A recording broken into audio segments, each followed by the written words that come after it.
Well, Dean, good to talk to you. It's been, a heck of a few months for you. A big week, a big season to come. First of all, let's reflect on pre-season and what you've taken from that. It's been really good. The lads have worked very, very hard. We went obviously to Minnesota for a week. It was warm, it was hot, it was humid, and we got a number of double sessions in and a game in. So, that started the pre-season off really well. And the games that we've had, we've gradually built up. We've got the required minutes into the players that we needed to. We've also obviously had players joining us throughout that period and, trying to gauge their fitness and fit them in to the games programme where we can.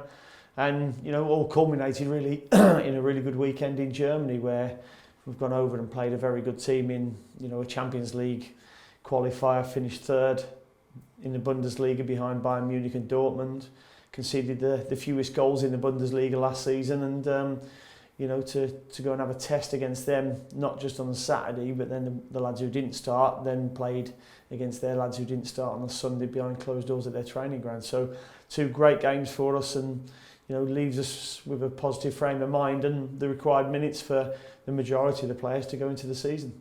You've shared the goals round as well, and there's clearly a really good competition for places in each department, and that has to be good for you. Yeah, no, we looked at it at the end of the season and, before the end of the season, and whether we was going to be a Championship team or a Premier League team, we knew we would have to, recruit a lot of players because we released 9 players, 6 went back up to their loan clubs, and, fortunately we've done that very early. Our recruitment policy has been very good. A lot of the players some of the players we've had before, some of the players I've worked with before, and some of the players have got connections with other players at the club. So, the integration of them players has been quite seamless, to be honest. So it's been great getting them into the club, and we've had to build all the way through pre-season and, culminating, ready for the test at Tottenham Hotspur.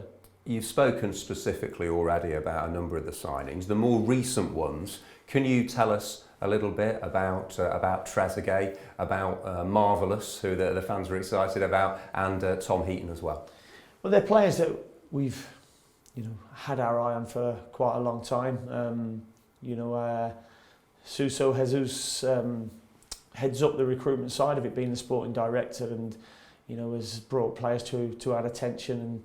And I've added in with a couple of players that I've known before, and he's sent his recruitment team to go and watch them, and we've built a really good trust between ourselves. We know the profiles of the players that we want, we know the characters, the personalities that we want, and the likes of the players that we've brought in. So Trezeguet, for instance, myself and Suso went out to Egypt to watch him in the AFCON.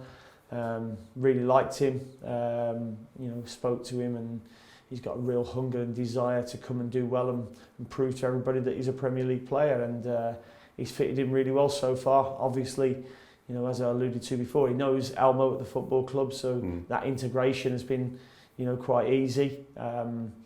Marvellous, a wonderful name to have. Hopefully in name and nature. Yes, I have kidded my wife on and told her that his brother's called Tremendous, but he's a lovely lad. Another one we've been looking at quite a lot. I'd been watching Bjorn Engels before when I was at Brentford, so I'd obviously seen Bruges play a number of times when Bjorn was there, but also when we was watching Wesley.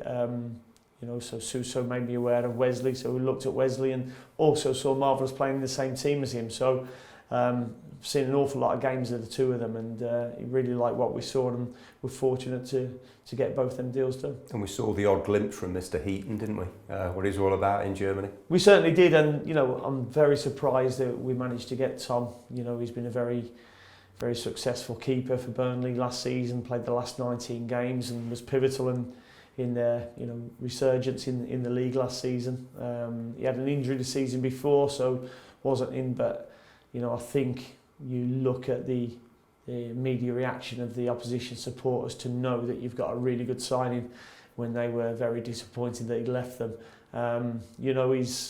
it's something that we needed. I felt that we'd recruited really well, but a lot of probably inexperience for the Premier League, but a lot of hunger and drive to do well.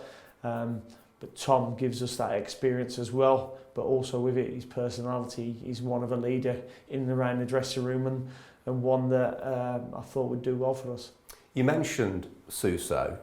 You've worked with him and Christian Purslow, the chief executive, and also had great backing from the owners. That must have been great for you in the last couple of months. It's been tremendous.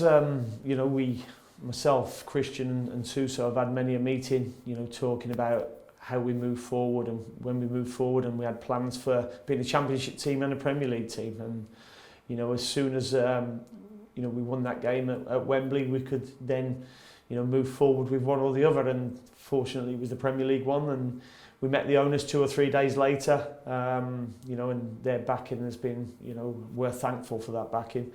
And we've implemented a plan that has been in place and has had the full backing of everyone. Speaking of transfers, with the clock ticking, the deadline's earlier this year, isn't it? You know what my next question is, don't you, Dean? Anything else happening? Well, we're still looking. We're always open. We've got some players that we still like, but they would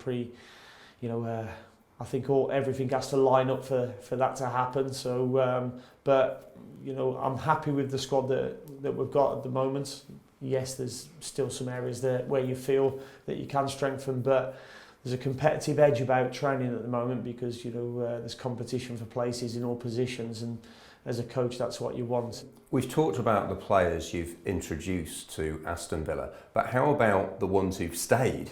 The likes of Conor Hourihane and John McGinn, and of course Jack Grealish. The fact he will be lining up for you at the start of the season, does that really show how far the club have come and how you've been backed? Yeah, I think one of the key points, and this wasn't just me, this was Christian, Suso and the owners, was to keep that core of the team that got us promoted together, because I felt we'd built up a really good team bonding, team spirit in the dressing room, not only with the players but the staff, the supporters, and they felt, certainly at Villa Park, a real togetherness with everyone. And I think when you have a club together or an organisation together, whatever work it is, that can move forward very quickly with momentum. And it was important that when we sat down that the core of that team, the Jed Steers, the James Chesters, the Al Mohammadi, the Neil Taylor, John McGinn, Jack Grealish, all these players were kept as the spine of the team. And we've managed to do that, and we've brought some of the loan signings back. As I said, Tyrone Mings, Courtney Howes and Anwar El Ghazi were really important players to bring back. And then around that, we've added quality, into areas we needed to. Jota, Trezeguet, Wesley, Douglas Luiz, Nakamba, all these players, and Matt Target and Frederic Gilbert, who obviously was on loan at Caen last year. So we've added quality around that core of the team, and there's great competition there. And a couple of loans have gone the other way. 2 youngsters, Andre Green, Rashaan Hepburn Murphy. Important for their development that they keep building up some experience? Very much so. I sat down with Andre and spoke about, how pleased I was with his contribution to us getting promoted at the end of the season. And I could see by the look of his eye that, he wants to be a Premier League player. And I've got an emotional attachment to him because he's come through the system, he's a Villa fan, and he's worked really hard to get us promoted. But I think to the football club and to him, it would be detrimental if he stayed around and didn't play much. He needs to go and play games. So I thought Preston, there was a number of Championship clubs in for him, and I thought Preston was a really good one for him to go out and play games. And likewise, Rashaan's trained with us most of pre-season. But again, he's another young lad who will find minutes tough to come by in the Premier League. So, to continue his development, it's only right for him to go out and play games.